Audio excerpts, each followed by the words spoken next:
Hello student, how are you? कैसे हैं आप? मैं हूं आपका अपना मुकेश सर और आज करने जा रहे हैं डियर स्टूडेंट एक मोस्ट टाइम टॉपिक, ठीक है। और वो है हमारा शैथिल्य। क्या है? शैथिल्य, शैथिल्य वक्र, शैथिल्य हानि, ठीक है, शैथिल्य लूप, ऐसे डिफरेंट नाम से इसको जाना जाता है। जिसमें हम देखते हैं और कंपेयर करेंगे किसके साथ? स्टील और नर्म लोहा। किसको आपका वैद्युत चुंबक के लिए उपयोग किया जाता है, क्यों किया जाता है, ठीक है। वैद्युत चुंबक कैसे बनाया जाता है, एकदम बेहतरीन कंसेप्ट है डियर स्टूडेंट। एक ही वक्र में आपको पूरा कंसेप्ट क्लियर हो जाएगा, सब कुछ समझ में आ जाएगा, ठीक है। तो प्लीज कोऑपरेट करें, मजा आने वाली है आज की क्लास में, ठीक है। चलिए देखते हैं फिर। विद्युत चुंबक थोड़ा सा बस बताता हूं इसके बारे में, फिर हम देखेंगे शैथिल्य हानि। इसके बारे में थोड़ा जान लीजिए ताकि इनको हम लोग को रिलेट कर सके। उसके बाद इसको पढ़ाओ या उसके पहले इसको पढ़ाओ। इसको पहले पढ़ाने से मुझे लग रहा है ज़्यादा फायदा होगा आपको। क्या होता है मैं बता रहा हूँ। चुंबकीय विद्युत चुंबक क्या होता है, विद्युत चुंबक कैसे बनाया जाता है, ठीक है। ये देखिए, परिनालिका सब लोगों को पता है भैया, परिनालिका, ठीक है। RH, कुंजी और इस प्रकार एक बैटरी, क्योंकि DC करंट से ही हम लोग जो है इसको बनाते हैं, AC करंट से नहीं। परिनालिका किसे कहते हैं पता है स्टूडेंट? डियर स्टूडेंट सबको पता है? नहीं होगा मैं बता देता हूँ, ठीक है। परिनालिका किसे कहते हैं, ये देखिए, यहां एक विद्युत रोधी तांबे का तार हो सकता है, ठीक है। ये है, ये फेरों की संख्या है, फेरे हैं ऐसे, उसको गोल गोल गोल गोल लपेटा गया है, ठीक है। और इसमें जब हम नर्म लोहा डाल देते हैं, इसके बीच में क्या कर देते हैं, नर्म लोहा डाल दिया जाता है कुछ इस प्रकार। एक नर्म लोहा है और इस पर फिर हम जो है इस प्रकार से तांबे के तार को लपेट देते हैं ऐसा, ये और ये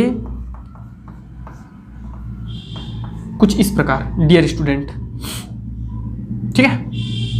तो ये जो हमारा बनता है, ये क्या कहलाता है? परिनालिका कहलाता है। और जब इसमें विद्युत धारा प्रवाहित की जाती है तो इसमें इसका जो विद्युत क्षेत्र है, यहाँ का जो विद्युत क्षेत्र है, उससे यहाँ का विद्युत क्षेत्र जो है हजारों गुना बढ़ जाता है, जिसके कारण ये हमारा एक चुंबक की भांति वर्क करने लगता है, काम करने लगता है।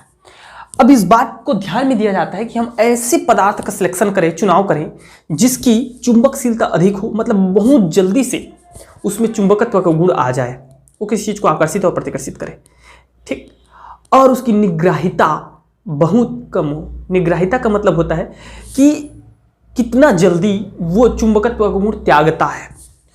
तो बहुत जल्दी चुंबकत्व का गुण एक्सेप्ट भी करना चाहिए, चुंबकत्व आना चाहिए और बहुत जल्दी त्यागना भी चाहिए। रीजन क्या है मैं बताऊंगा आपको, टेंशन मत लो।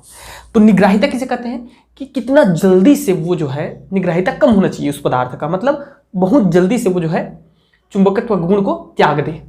जैसे ही हम धारा प्रवाहित करें तो इस पर जो है चुंबकत्व का गुण आना चाहिए, और जैसे ही हम धारा को प्रवाहित करना बंद करें, कुंजी के माध्यम से बंद करें, तो उसका जो है चुंबकत्व तुरंत छिड़ हो जाना चाहिए, खत्म हो जाना चाहिए, ठीक है स्टूडेंट। ये इसका उपयोग कैसे है अब मैं बताता हूं आपको, मजा आएगा कैसे बता रहा हूं, क्यों ऐसा मैं बोल रहा हूं, बता रहा हूं निग्राहिता क्यों इसका कम होना चाहिए बता रहा हूं। अब एक क्रेन है, क्रेन में आपने विद्युत चुंबक का यूज किया, क्रेन, ठीक है। और उस विद्युत चुंबक की सहायता से किसी बहुत बड़े लोहे को आप उठा रहे हो चुंबकत्व के सहायता से। तो मेरे भाई, उसको जब उस जगह में पहुंचे, किसी लोहे के जगह में पहुंचे चुंबक, ठीक है, विद्युत चुंबक, तो उसको जल्दी से क्या करना चाहिए? लोहा है, सपोज ये चुंबक है, विद्युत चुंबक है और ये लोहा है, तो उसको जल्दी से जब हम चालू करें, धारा को प्रवाहित चालू करें, तो जल्दी से चिपका लेना चाहिए, और चिपका लेना चाहिए, आना चाहिए, समझ में। और जैसे ही हम धारा को बंद करें तो उसको छोड़ देना चाहिए उसी समय, तो ज्यादा अच्छा रहेगा।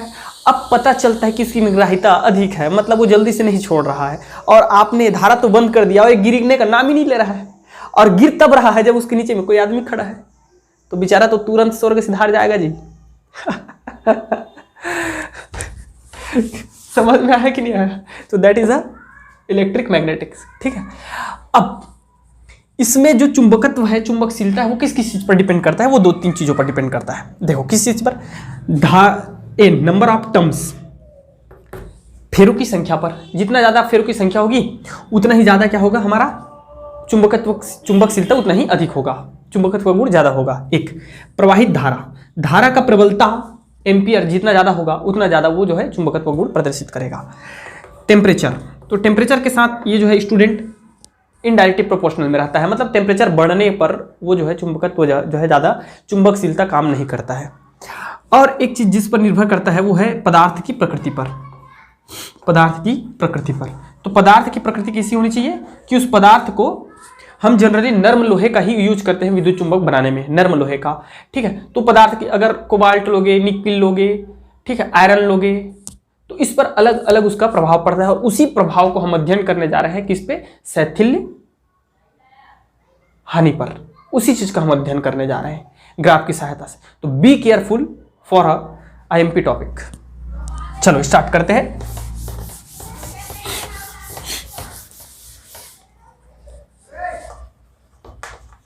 शैथिल्य हिस्टेरिसिस।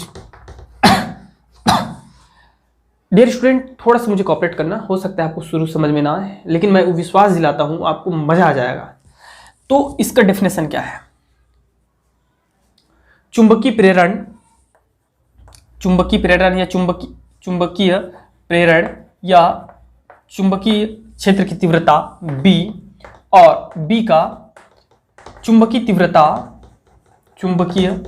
तीव्रता H से, मैं पहले डेफिनेशन बता रहा हूं उसके बाद समझाऊंगा, एक्सप्लेनेशन करूंगा, ठीक है। H से पीछे रहना हमारा क्या कहलाता है? शैथिल्य कहलाता है। शैथिल्य कहलाता है, ठीक है। इसके लिए आपको क्या करना पड़ेगा, सुनो। एक नर्म लोहा लेना है और उसे परिनालिका में डालकर आपको विद्युत धारा प्रवाहित करना है। तो जब विद्युत धारा प्रवाहित किया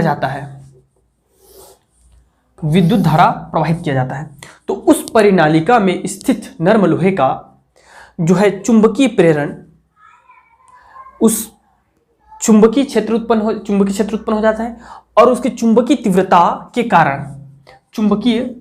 कारण उसके जो है चुंबकीय प्रेरण में परिवर्तन आता है।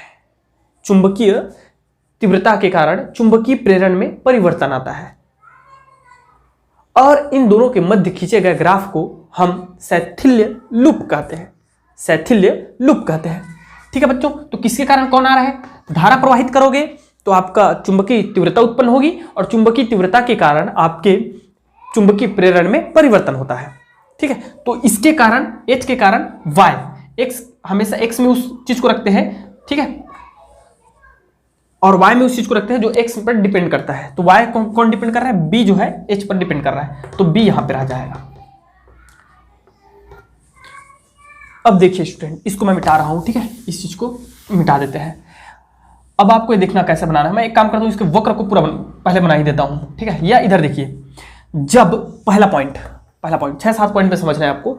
जब विद्युत धारा प्रवाहित नहीं हो रही होती है उस समय हमारा जो चुंबकीय तीव्रता है उसका मान, चुंबकीय तीव्रता का मान 0 रहता है। और जब चुंबकीय तीव्रता का मान 0 रहता है उस समय हमारा चुंबकीय प्रेरण का मान भी क्या रहता है? 0 रहता है। चुंबकीय प्रेरण का मान भी क्या रहता है? 0 रहता है। मतलब बिंदु यहां है, पहला पॉइंट खत्म। इतना आपको लिखना है ऐसा, ठीक है। फिर से बोल दूं, जब परिनालिका में कोई विद्युत धारा प्रवाहित नहीं हो रही होती उस समय चुंबकीय तीव्रता का मान 0 रहता है और अतः चुंबकीय प्रेरण का मान भी 0 पर होता है। इसे बिंदु O के द्वारा वक्र में प्रदर्शित किया गया है। पहला पॉइंट खत्म। दूसरा पॉइंट सुनिए। दूसरा पॉइंट ऐसे लिखना है आपको, पॉइंट में ही लिखना है, इजी हो जाता है, समझ में भी आता है। सुनिए, जब करंट प्रवाहित किया जाता है और जैसे जैसे विद्युत धारा का मान बढ़ाया जाता है वैसे वैसे H का मान बढ़ने लगता है। H का मान बढ़ने लगता है। H का मान इधर बढ़ेगा डियर स्टूडेंट्स, ठीक है, और B का मान इधर बढ़ेगा, ठीक है। तो H का मान मतलब चुंबकीय तीव्रता का मान बढ़ने लगता है। चुंबकीय तीव्रता का मान बढ़ने के फलस्वरूप हमारा B का मान, चुंबकीय प्रेरण का मान भी बढ़ने लगता है। किंतु हमें ऐसी बिंदु प्राप्त होती है जहां विद्युत धारा के मान को बढ़ाने पर विद्युत धारा के मान को बढ़ाने पर, चुंबकीय तीव्रता को मान को बढ़ाने पर भी चुंबकीय प्रेरण का मान नहीं बढ़ता।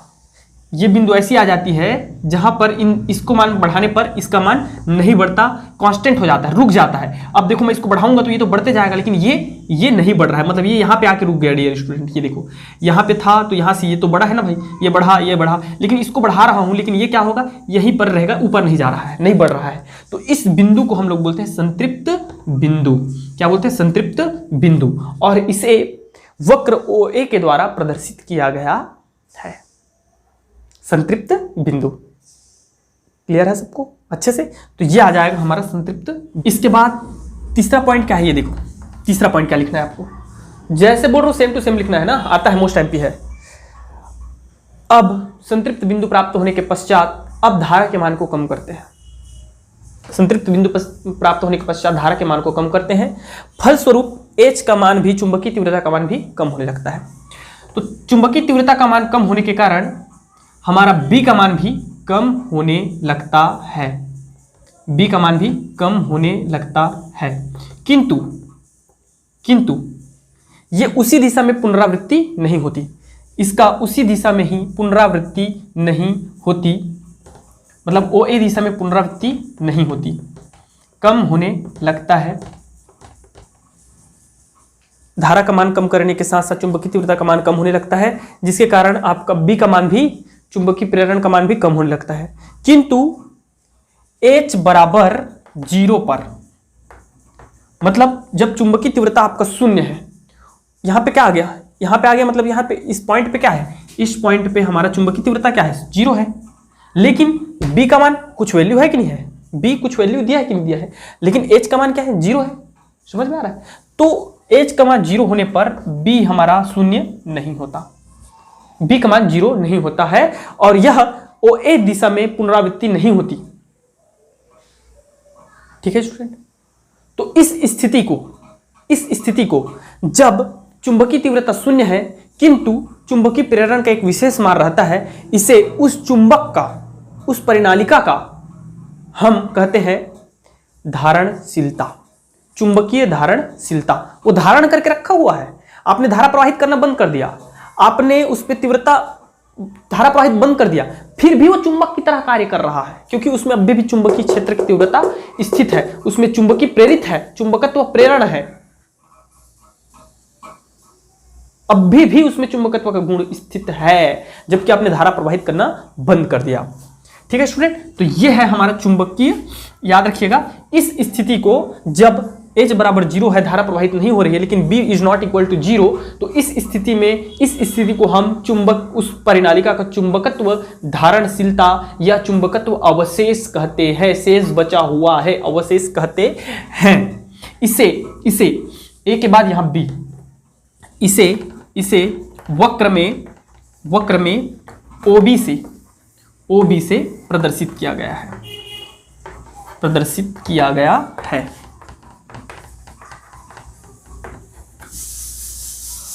इतना समझ में आ गया ना अच्छे से? अब देखिए चौथा पॉइंट क्या है। चौथा पॉइंट कुछ ऐसा है कि अब हम क्या करेंगे, सुनो। अब धारा की दिशा को उलट दी जाती है, धारा की दिशा को उलटने पर ये पॉजिटिव डायरेक्शन है, ये नेगेटिव डायरेक्शन है, तो धारा की दिशा को उलटने पर हमारा चुंबकीय क्षेत्र की जो चुंबकीय तीव्रता है उसकी दिशा क्या हो जाती है, उलट जाती है। किंतु B नहीं उलटता है, चुंबकीय तीव्रता उलट जाती है। ठीक है? और इस पलटे हुए डायरेक्शन में, विपरीत दिशा में धारा प्रवाहित करते हैं और चुंबकीय तीव्रता का मान बढ़ने लगता है। इस दिशा में बढ़ रहा है ना, विपरीत दिशा में बढ़ने लगता है। तो जैसे जैसे चुंबकीय तीव्रता का मान बढ़ता है, वैसे वैसे हमारा जो चुंबकीय प्रेरण है डियर स्टूडेंट, उसका मान क्या होने लगता है, कम होने लगता है। क्या होने लगता है, कम होने लगता है। देखो इधर मैं बढ़ा रहा हूँ ना भाई, इधर देखो, यहाँ पे यहाँ है अधिक है, इसका मान अधिक है जब ये 0 में है। अब 0 से मैं इधर बढ़ा रहा हूँ, विपरीत दिशा में बढ़ा रहा हूँ, तो विपरीत दिशा में बढ़ाने पर इसका मान क्या हो रहा है, कम हो रहा है। ये देखो, और हमें पॉइंट मिल जाता है C। ठीक है? तो बढ़ाने पर बी का मान कम होने लगता है और एक बिंदु हमें ऐसी प्राप्त होती है जहां पर चुंबकीय प्रेरण का मान शून्य हो जाता है।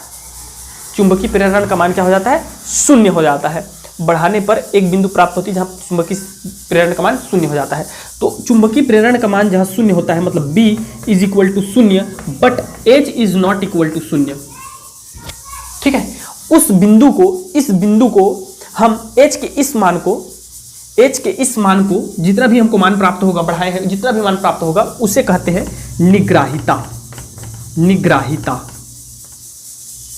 क्या कहते हैं? निग्राहिता कहते हैं। याद रखिएगा, क्या कहते हैं? निग्राहिता कहते हैं। इसे वक्र में BC द्वारा प्रदर्शित किया गया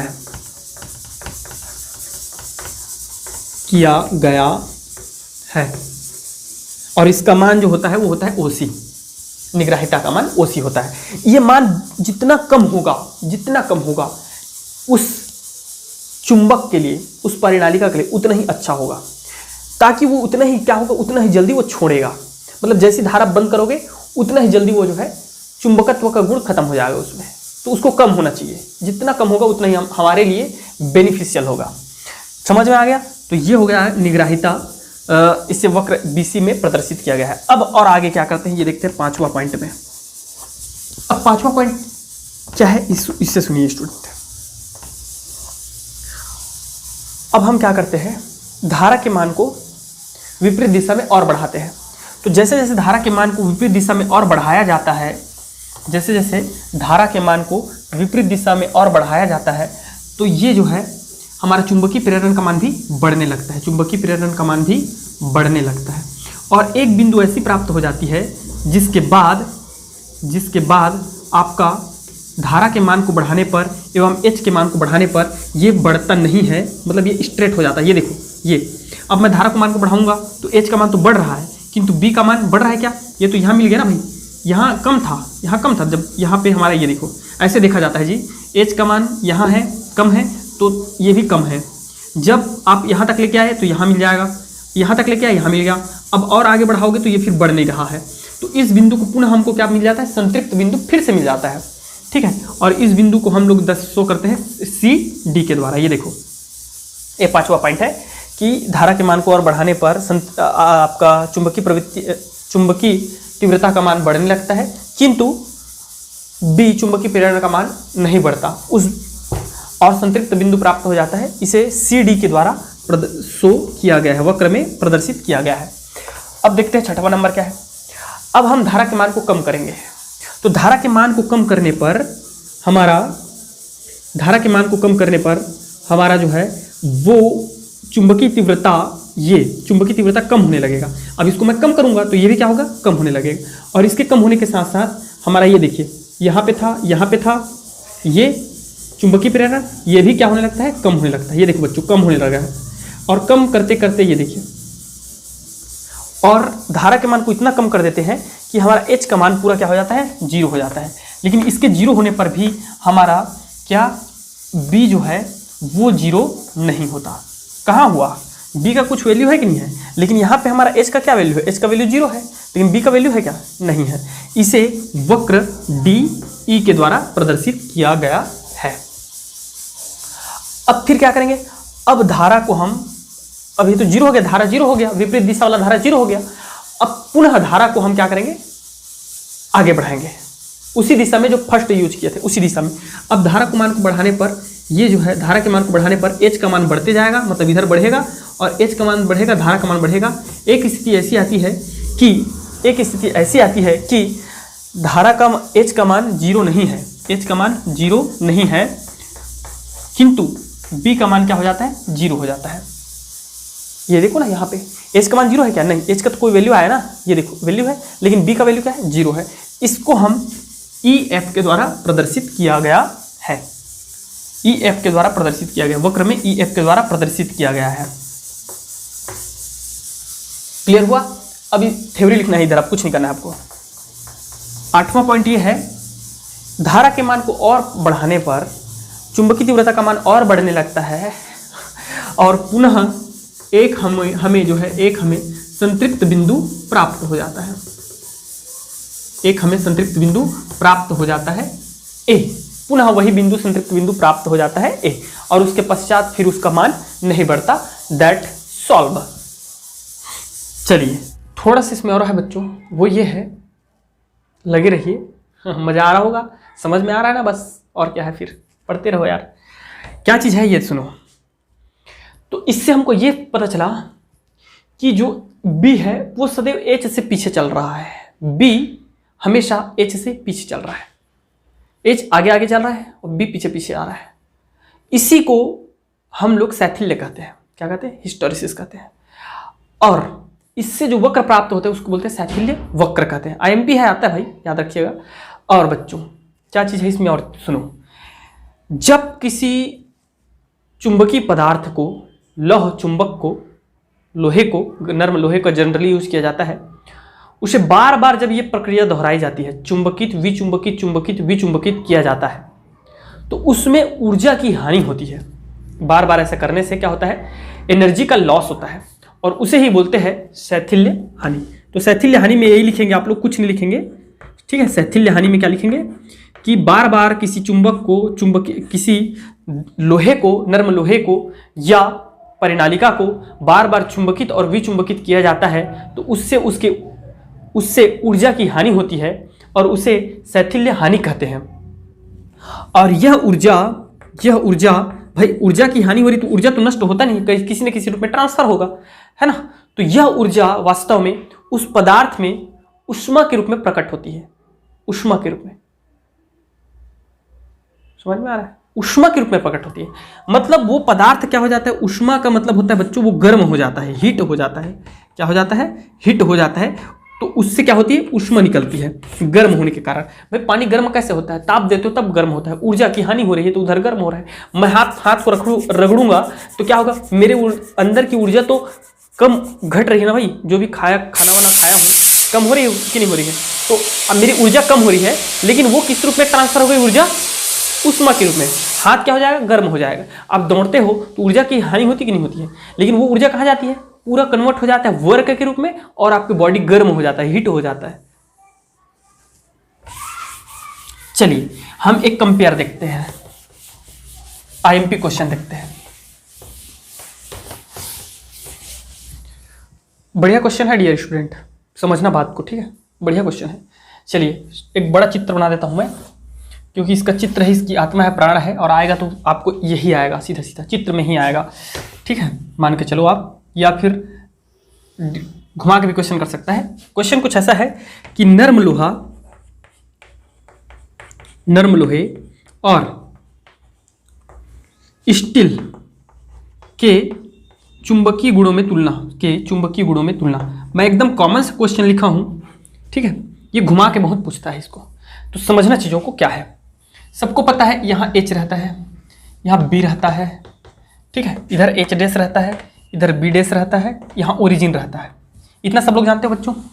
अब देखिए क्या, मुझे दो वक्र बनाना है। हो सकता है आपको सीधे सीधे चित्र दिया रहेगा प्रश्न पेपर में, क्वेश्चन पेपर में चित्र दिया रहेगा इसका वक्र, और हो सकता है कि आपको बनाना भी पड़ जाए। तो इसका चित्र कुछ ऐसा बनता है, देखिए, नर्म लोहा के लिए और स्टील के लिए।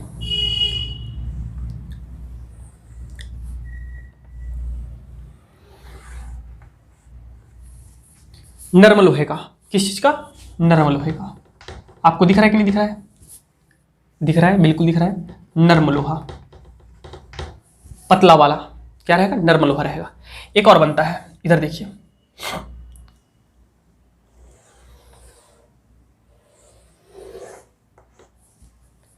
चलिए इसमें दोनों में डिफरेंट करने के लिए मैं काम करता हूं।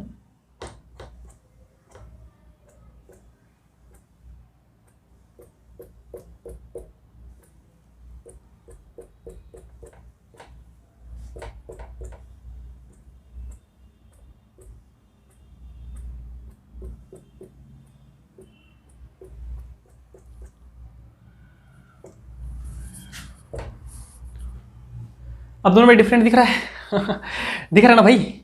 ये रहता है स्टील का, क्या है? स्टील। यह है हमारा स्टील, और ये क्या है? नर्म लोहा। इसमें बस कुछ नहीं ढूंढना है आपको, दो चीज ढूंढना है, बस दो ही चीज में पूरा कंपेयर हो जाता है। बेहतरीन चीज बता रहा हूं मैं, क्या चीज? नर्म लोहे के लिए ये है आपका धारणशीलता, मैं पहले ही आपको बता चुका हूँ, पूरे शैथिल्य में यही चीज बताया हूँ, यह है धारणशीलता। और यह है आपका स्टील का धारणशीलता बी डैश। नर्म लोहे के धारणशीलता को बी से और स्टील के धारणशीलता को बी डैश से शो कर दिया। और यहाँ है डियर स्टूडेंट्स, यह है हमारा निग्राहिता नर्म लोहे का, और यह निग्राहिता आपका किस चीज का, स्टील का। ठीक है, इतना चीज समझ में आ गया। अब चलो देखते हैं, 3-4 बिंदु में आपको कंपेयर करना है। सबसे फर्स्ट ये है धारणशीलता। धारणशीलता धारणशीलता किसकी ज्यादा है बताओ मुझे? धारणशीलता ज्यादा है नर्म लोहे की, है कि नहीं? दिए गए वक्र में ठीक है, दिए गए वक्र में नर्म लोहे की धारणशीलता को OB से प्रदर्शित किया गया है, जो कि स्टील की धारणशीलता OB डैश से अधिक है। अतः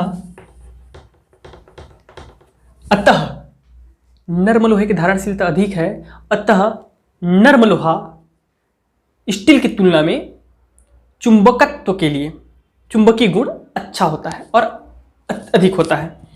मतलब वो देखो धारणशीलता करता है कि जैसे करंट चालू किए तुरंत तो क्या हो गया, चुंबकित हो गया, बहुत जल्दी से उसमें गुण आ गया। मतलब वेट नहीं करना है आपको, जिसकी किसी चीज को खिंचवाना है आपको, तो नर्म लोहे द्वारा तुरंत धारा चालू किए, उसमें चुंबकत्व गुण आएगा, तुरंत खींच लेगा। लेकिन आपको इसके लिए, स्टील के लिए क्या करना पड़ेगा? चालू करोगे धारा, कुछ देर बैठे रहो भाई, उसको पहले चार्ज होने दो, उसको वो होने दो, उसमें आने दो, फिर जाके वो खींचेगा। मेरी बात समझ में आ गई? ये होता है धारणशीलता। तो भाई आपको कैसा चाहिए?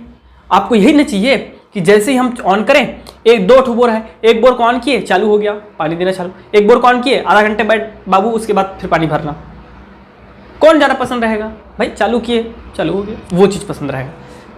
दूसरा मेन जो चीज़ है दो ही है, निग्राहिता। क्या है? निग्राहिता। मेन 3 चीज़ है, धारणशीलता, निग्राहिता और एक आता है शैथिल्य हानि। तो निग्राहिता किसकी ज़्यादा है? ये देखो, निग्राहिता ज़्यादा है इसकी, किसकी?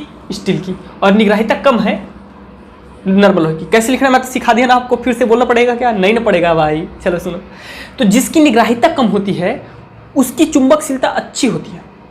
निग्राहिता कम ही होना चाहिए। निग्राहिता कम होने का अर्थ है जितना निग्राहिता कम होगा वह उतना ही जल्दी विचुंबकित होगा। मतलब क्या है? अब बोर का उदाहरण फिर से ले लो। बोर को ऑफ किए, पानी भर लिए, बोर को ऑफ किए। अब एक बोर है जो ऑफ करते ही बंद हो गया, एक बोर है जो ऑफ करने के बाद पता नहीं कितना टाइम में बंद होता है। कई बार 10 मिनट में बंद होता है, कई बार 15 मिनट में बंद होता है। तो कौन सा आपको पसंद रहेगा? भाई बंद किए तो बंद होना, क्यों चल रहा है फालतू का, होना पसंद रहेगा। तो ये होता है नर्म लोहे का, जिसकी धारणशीलता निग्राहिता कम होगी वो उतना ही जल्दी विचुंबकित होता है। मैं बताया ना, क्रेन से एक लोहे को उठाए हो आप, लोहे को क्रेन से उठाए हो, विद्युत उसमें नर्म लोहे का जो है हमने क्या कर दिया, विद्युत के द्वारा उसको लोहे चुंबक में कन्वर्ट कर दिया। और हम किसी लोहे को उठाए हैं उसकी सहायता से, अन्य लोहे को उठाए हैं क्रेन में। अब पता चलता है हमने धारा प्रवाहित करना बंद ही कर दिया। अब पता चलता है कि वो गिर ही नहीं रहा है। अरे भैया गिर ही नहीं रहा है, और गिर तब रहा है जब उसके नीचे में कोई आदमी आके खड़ा हो गया है। तो वो स्टील में वैसे ही होता है। तो इस गुण से भी हमारा जो नर्म लोहा है वो क्या है, आगे है किससे? स्टील से। मतलब आपको बताना ऐसे है कि इसकी निग्राहिता जो है नर्म लोहे की कम होती है, इसलिए ये अच्छा है, सर्वश्रेष्ठ है, उचित है एज कंपेयर स्टील। ठीक है, थर्ड देखते हैं शैथिल्य हानि। क्या? शैथिल्य हानि। शैथिल्य हानि क्या होता है डियर स्टूडेंट? ये सुनिए, शैथिल्य हानि depends on area of loop. इस वक्र के एरिया पर डिपेंड करता है। ये ऐसे ही वक्र नहीं बनाया गया है, सोच समझ के बनाया गया है। पतला मोटा इसलिए बनाया गया है कि इसको ये पहचान कराने के लिए नहीं बनाया गया है पतला और मोटा, कि नर्म लोहे और स्टील को पहचान सको कि एक मोटा है तो उसके लिए तो मैं तो इसमें वो कर दिया हूँ ना भाई, डैश डैश से कर दिया हूँ, और इसको डार्क से कर दिया हूँ, लाइन से कर दिया हूँ। कंप्लीट लाइन जो है नर्म लोहे को रिप्रेजेंट कर रहा है, स्टील को जो है आपका डॉट डॉट लाइन प्रेजेंट कर रहा है। वो है मोटा पतला नहीं है उसका पहचान, मोटा पतला वो आता ही है ऐसा। जब आप प्रैक्टिकल करोगे तो लूप ऐसे ही आएगा, वक्र ऐसे ही आएगा। समझ में आ रहा है? तो ये शैथिल्य हानि उसके वक्र के क्षेत्रफल पर डिपेंड करता है। जिसका जितना ज़्यादा क्षेत्रफल होगा उसकी शैथिल्य हानि उतनी ही ज़्यादा होगी। मतलब उसमें ताप उतना ही ज़्यादा जो है आपको देना पड़ेगा, सॉरी धारा उतना ही ज़्यादा प्रवाहित करना पड़ेगा, और वो धारा पूरा वेस्ट हो रहा है। 2 ठो बल्ब है, आप समझना 2 ठो बल्ब है, एक बल्ब को मैं उतना ही एम्पियर की धारा दे रहा हूँ, दूसरे बल्ब को उतना ही एम्पियर की धारा दे रहा हूँ। एक बल्ब उतने ही एम्पियर की धारा में अच्छे से चमक रहा है, जैसे कि एलईडी लाइट अभी हम यूज करते हैं, एलईडी लाइट यूज करते हैं, सब लोग को पता है। सीएफएल का जमाना भी खत्म हो गया, एलईडी लाइट आ गई है, ठीक है। और आपका जो पुराना बजाज का लाइट आता था, याद है, पीले रंग का, उसमें क्या होता था, उसका मैक्सिमम करेंट एनर्जी किसमें, प्रकाश की ऊर्जा के साथ साथ उष्मीय ऊर्जा में कन्वर्ट हो जाता था। देखिए उसको कितना हिट हो जाता था एकदम। ये हिट होता है क्या? नहीं ना होता है। तो यही चीज है, सेथिल हानि on depends on area of loop. तो जिसका एरिया जितना ज्यादा होगा लूप का, वो उतना ही ज्यादा उसमें सेथिल हानि होगी। तो इस हिसाब से भी हमारा कौन बेस्ट है, सर्वश्रेष्ठ है? नॉर्मल हो, उसकी एरिया कम है इसलिए वो ज्यादा बेस्ट है, उसमें हानि कम होती है। चौथा आता है बच्चों चुंबकशीलता। चुंबकशीलता mu that is equal to आपका होता है B/H। अब ये भी जो है हमारा नॉर्मल लोहे के लिए बेस्ट होता है। इसमें देखिए आप B का मान कहाँ चला गया है, ठीक है, B का मान ज्यादा, भाई B का मान ज्यादा होना चाहिए, H का मान कम होना चाहिए। H का मान कम है और B का मान इस H के इस मान पर भी B का मान हमारा यहां तक गया है, यहां तक गया है, देखो यहां तक गया है। B का मान ज्यादा होना चाहिए और H का मान कम होना चाहिए। तो H के मान कम है और B का मान ज्यादा है, ठीक है। समझ में आ रहा है कि नहीं आ रहा है मेरी बात है? ये इनडायरेक्ट प्रोपोर्शनल में है, व्युत्क्रमानुपाती में है। तो व्युत्क्रमानुपाती में ये कम होगा तो इसका मान ज्यादा होगा, तो ये कम है तो इसका मान ज्यादा है, और ये ज्यादा होगा तो इसका मान ज्यादा है। अब इसके लिए देखिए, इसका मान, ये H का मान ज्यादा है और B का मान कम है, तो H का मान ज्यादा है तो ये एब्सोल्युटली कम हो गया, और इसका मान B का मान कम है इसलिए और कम हो गया। तो कौन ज्यादा सर्वश्रेष्ठ है? समझ में आया कि नहीं आया? ठीक है। पांचवा अगर और लिखना चाहो तो और लिख लेना। चुंबकीय तीव्रता जो है, सॉरी चुंबकीय तीव्रता बोलता हूं यार, चुंबकीय प्रवृत्ति, ठीक है, H/I। तो ये भी किसके लिए अधिक होता है? अच्छा होता है नर्म लोहे के। यही कारण है कि हमारा नर्म लोहे का उपयोग जो है किसमें किया जाता है डियर स्टूडेंट्स? चुंबक, विद्युत चुंबक बनाने में। आपसे क्वेश्चन आ सकता है कि विद्युत चुंबक बनाने में नर्म लोहे का उपयोग क्यों किया जाता है, स्टील का उपयोग क्यों नहीं किया जाता, या स्टील और नर्म लोहे में से किस चीज का उपयोग करोगे? तो पूरा यही चीज बताना पड़ेगा, कंसेप्ट। क्यों? 5 रीजन देना पड़ेगा, चित्र बनाना पड़ेगा। तो कैसे भी घुमा के क्वेश्चन पूछ सकता है, मोस्ट टाइम पे है। समझ में आया? अब बात कर लेते हैं इसका उपयोग कहाँ होता है। उपयोग ढेर सारी जगहों में होता है यार, बता दी ना। क्रेन, एक तो क्रेन हो गया, क्रेनों में यूज किया जाता है किसी को उठाने के लिए। ऑपरेशन में यूज किया जाता है, ठीक है। विद्युत चुंबक के द्वारा अगर पेट में छर्रा वगैरह चला गया है लोहे का कुछ सामान, तो उसको निकालने में यूज किया जाता है। और विद्युत घंटी, चोर घंटी में इसका उपयोग किया जाता है। और आपका अयस्कों के सांद्रण में, जिसमें लौह अयस्क रहते हैं तो उसको अलग करने में, ठीक है, लौह अयस्क को। अरे यार सिंपल सी बात है यार, आपके पास सपोज करो पानी में कुछ चीज गिर गया है, बच्चे लोग चुंबक डाल के निकालते नहीं है, सिक्का को खींचते हैं ना, वही तो फिनोमिना है। अब चुंबक की जगह में हम विद्युत चुंबक का उपयोग कर देते हैं। लाउड स्पीकर में उपयोग किया जाता है, ठीक है। तो इतना सफिशिएंट है डियर स्टूडेंट्स। तो आज के लिए बस इतना ही करते हैं यार। अगर इस टॉपिक में अब ये चैप्टर तो कंप्लीट हो गया, अगर कोई भी टॉपिक छूट गया होगा तो डेफिनेटली कमेंट बॉक्स पे लिखिए, मेरे डिस्क्रिप्शन बॉक्स में नंबर दिया है, उस नंबर पे कॉल करें और बताएं, मैसेज करके, व्हाट्सएप करके बताएं कि कौन सा टॉपिक छूट गया है। मैं डेफिनेटली उसको कवर करा दूंगा, ठीक है। Thank you very much and best of luck.